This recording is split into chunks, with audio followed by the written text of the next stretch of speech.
aniga magacayga waxaa la yidhahdaa Cabdicasiis Nuur Cadde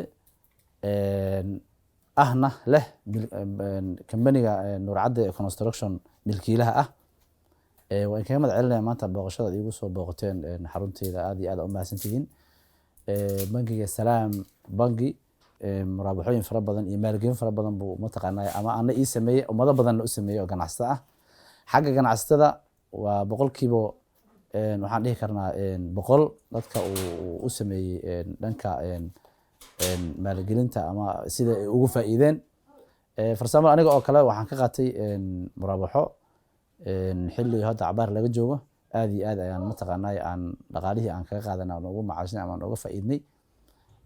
haddana arma inaan kaga sii qaadanay xilli walba iyo anytime xilli kasta oo u baahanay inaan ka qaadano taasoo keenayso in kobocu uu kordhinayso bangiyadu markasta ay kobocu kordhinayaan una tahay degmadan Balad Xaawo bangiyada hadda joogo ama bangiga Salaam bangi meelo badan uu maalgeliyay meelo badan oo muraabaxooyin fara badan siiyay taasna ay u tahay bulshada dhiirigelin fara badan.